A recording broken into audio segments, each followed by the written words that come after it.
Thank you, Mr. Chairman. Thank you once again for holding this hearing. I have met with more than a dozen groups over the last couple of weeks and would love to turn the information over to the committee and submit it for the record. Thank you, sir.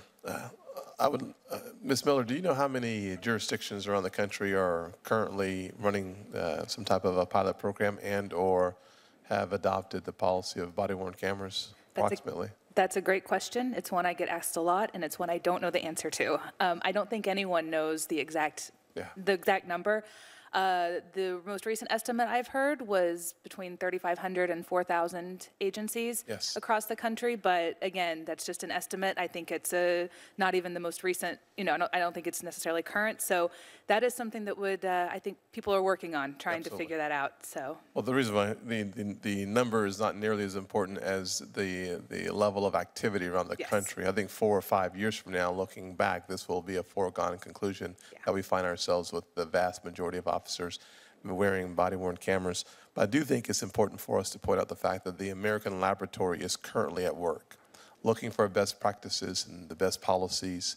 We can look around the country and we will find the weaving together of the best practices and policies around the country. I do think it's important to perhaps reemphasize the necessity of local development of the policies. Policing is a local effort and not a federal effort, nor should we find ourselves trying to figure out how to federalize local policing.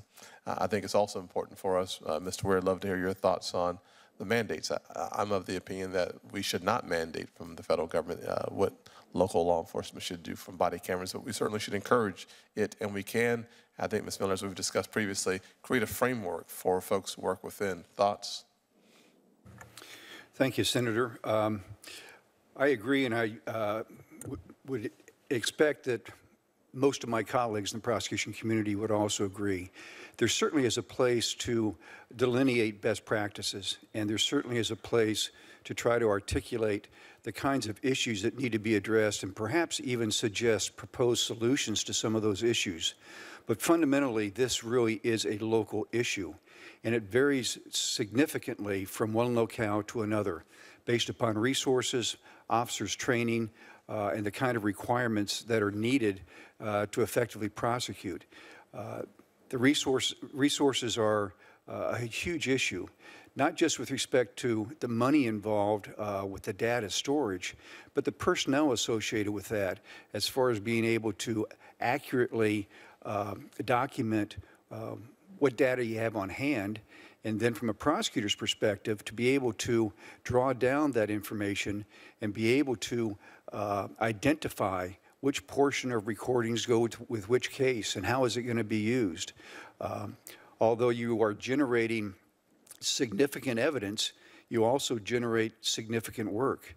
If you have 9 different cameras on in a single incident, that exponentially increases the amount of review that you may have, some of which may be extraordinarily relevant to the issue, but some of it may not. But that still translates into personnel and manpower costs. So I think it is very, very important that it be done on a local basis, perhaps with guidance from a federal level or state level. And also, as we've been discussing, I think input with respect to involve stakeholders from the community would also be an important component. Thank you. Sheriff Bruder and Mr. Henderson, I know that we've heard a lot about privacy issues, where you use cameras, where not. I think one of the questions I have has to do with privacy issues in public spaces. With the number of cameras that are now available, called the iPhone or whatever your Samsung, I don't want to get in trouble with anybody, but whatever your phone of choice is, and or your cameras at the grocery stores, or you're walking down the street. And if you're in my neighborhood, you're on camera because I have them all around my house as well.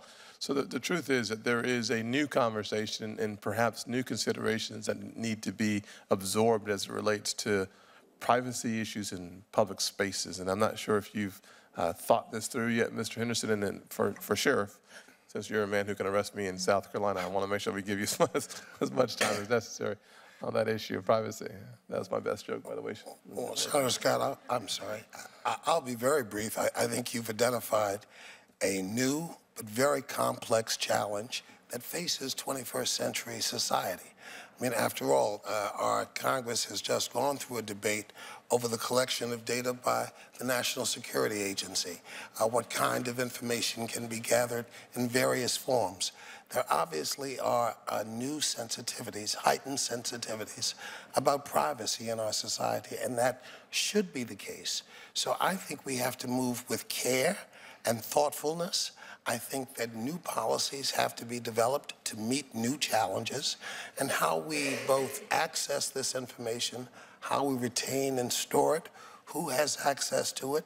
These are all very relevant questions that should be discussed before an investment is made of substantial cost rather than after. And so I'm glad you've identified the issue, and I don't feel that we have given adequate attention to the complexity of the privacy challenges that face the country. I know my time is up, Mr. Chairman. Thank you very much. Thank you, Senator Scott.